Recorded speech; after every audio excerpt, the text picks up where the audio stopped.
জন্ম রাশিচক্রে 12টা ভাব বা 12টা হাউস থাকে।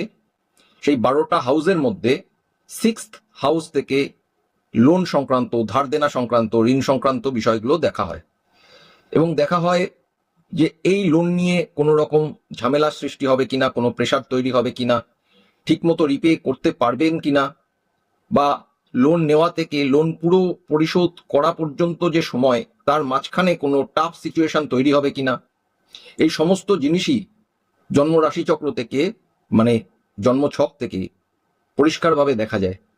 এই যে 12টা ভাবের কথা আমি বললাম, যার 6th হাউস থেকে লোন বিষয়ের যেটা প্রধান হাউস সেটা হচ্ছে 6th হাউস, এবং এর সাথে অন্যান্য হাউস যেগুলো যুক্ত হবে তার উপর নির্ভর করবে তার রিপে কেমন হবে, লোন পরিশোধ বিষয়টা কেমন হবে, মসৃণ হবে না বাধার সম্মুখীন হবেন না কোনো রকম ঝামেলার মধ্যে পড়বেন, এই সব বিষয়গুলো।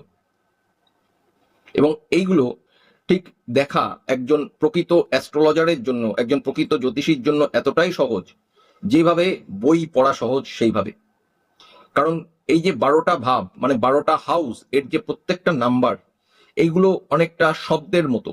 এই শব্দগুলো একাধিক শব্দ মিলিত হয়ে সেন্টেন্স তৈরি হয়ে যায় এবং সেটাই প্রেডিকশন।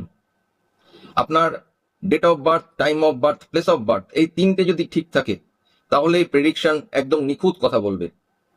সেটা আপনি আপনার বর্তমান সিচুয়েশন এবং অতীতের সিচুয়েশনের প্রেডিকশন শোনার পরেই বুঝতে পারবেন যে সামনের দিনগুলো সম্বন্ধে যা বলছেন অ্যাস্ট্রোলজার সেটা কতটা কারেক্ট, এবং যদি সামনে কোনো সমস্যা দেখা যায় তাহলে সেক্ষেত্রে কি করা উচিত সেটাও সঠিকভাবে বলা সম্ভব।